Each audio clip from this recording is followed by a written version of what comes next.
Assalamualaikum warahmatullahi taala wabarakatuh. Perkenalkan, nama saya Eva Limatus Sadiah dengan NPM 240671200027, Prodi Pendidikan Fisika.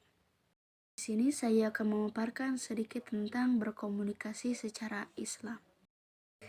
Pengertian komunikasi adalah suatu proses penyampaian informasi, baik itu pesan, ide, ataupun gagasan dari satu pihak ke pihak lainnya.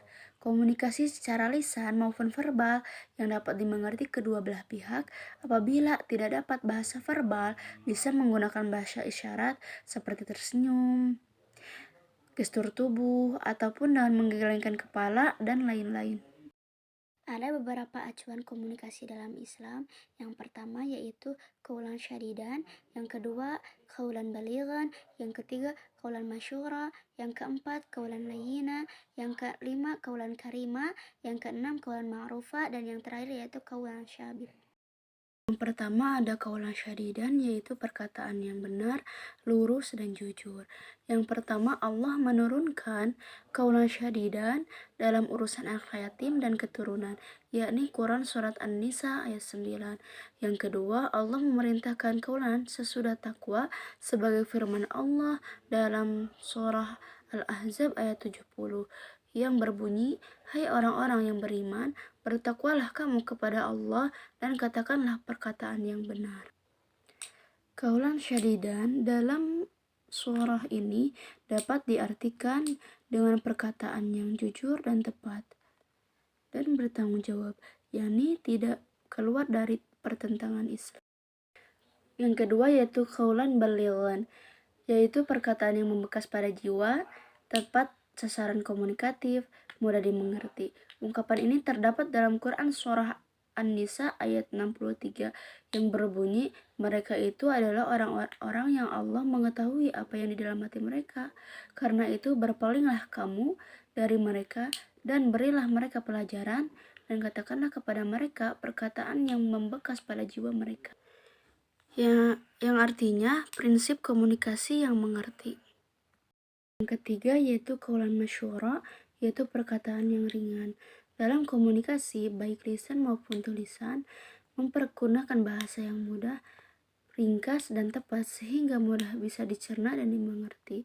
Dalam qaulan masyura ini, Allah Subhanahu wa taala memerintahkan kita supaya berkomunikasi dengan mudah dan ringan dan dapat dimengerti oleh kita. Keempat yaitu qaulan layyina, yang artinya perkataan lemah lembut. Perintah menggunakan perkataan ini ada dalam Quran Surat At-Taha ayat 44. Maka berbicaralah kamu kepadanya dengan kata-kata yang lemah lembut, mudah dimengerti, dan ingat. Dalam arti qaulan layyina yaitu Allah Subhanahu wa taala memerintahkan kita untuk berkomunikasi secara lemah lembut dan juga ramah. Yang kelima yaitu qaulan karima, perkataan yang mulia. Islam mengajarkan agar mempergunakan perkataan yang mulia dalam berkomunikasi kepada siapapun. Perkataan yang mulia terdapat pada firman Allah Subhanahu wa taala Quran Surah Al-Isra ayat 23. Dan Tuhanmu lah yang memerintahkan supaya kamu jangan menyembah selain Dia, dan hendaklah kamu berbuat baik pada ibu bapakmu dengan sebaik-baiknya.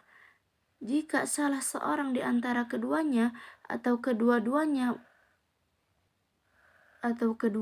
berumur lanjut dalam pemeliharaanmu, maka sekali-kali janganlah kamu mengatakan kepada keduanya perkataan kamu mengatakan kepada keduanya perkataan dan janganlah kamu membentak mereka dan ucapan mereka perkataan yang mulia.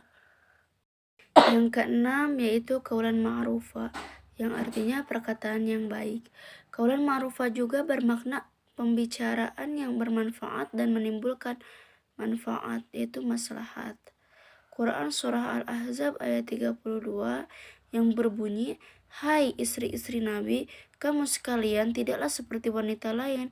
Jika kamu bertakwa, janganlah kamu tunduk dalam berbicara sehingga berkeinginan orang yang ada penyakit dalam hatinya, dan ucapkanlah perkataan yang baik."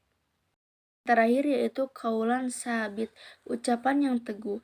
Perkataan ini mempunyai argumentasi yang kuat serta dilandasi keimanan yang kokoh. Tidak ada yang menyelimutinya. Kezaliman yang patut dihadapi dengan perkataan dalam surah Al-Baqarah ayat 263. Arti dari kaulan sabit ini yaitu kita harus bertanggung jawab dan berpatut teguh dalam ucapan kita.